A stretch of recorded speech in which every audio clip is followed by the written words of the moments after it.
because I'm trying to consolidate 2 homes, one in Texas and then buying a home or having a home in New York City, I hired someone to basically come in and figure out how do I like maximize my space.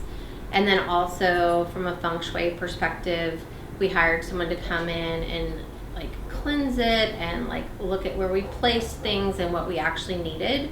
And so this was actually picked. I didn't actually pick the piece, but it is, it was on the basis of someone that had like the Feng Shui background and then just like an organizational background. And so anyway, I had to figure out how to maximize everything. And so I think it's a beautiful piece. Like it's artistically, I love it, but also like it's functionally for me, like living in a smaller space, it's just like, it's perfect. So we were talking about this earlier, but I was wondering how long you've been interested in Feng Shui.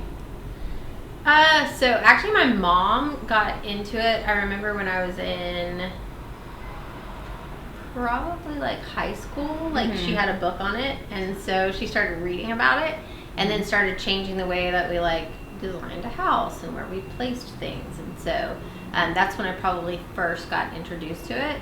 But I basically like followed certain principles, but also this is the first time like I hired someone to do an actual like Feng Shui. Yeah. So how did that impact your decision to purchase this? So like I said, I would have been a little bit opposed to something this bright in the bedroom because I'm always big on like kind of having a serene environment. But it's not at the foot of the bed, so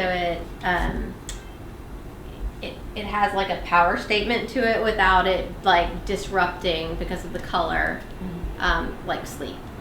So yeah.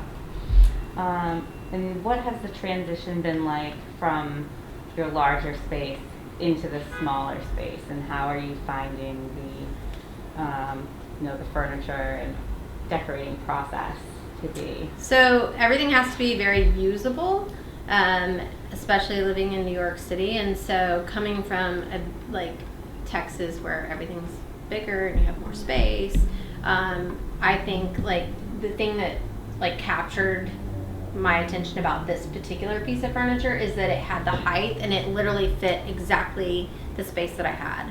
And so that's super hard to do when you live in New York, because you get what you get, and then you got to figure out how to fill the space.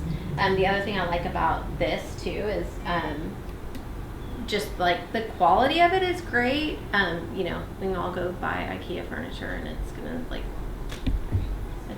it's not gonna be what you want it to be and durable. So anyway, yeah, I think you have to think about, like you and I talked about, the height, because obviously we have 2-foot ceilings here, but we don't have square footage. So you have to think about like how can you maximize that.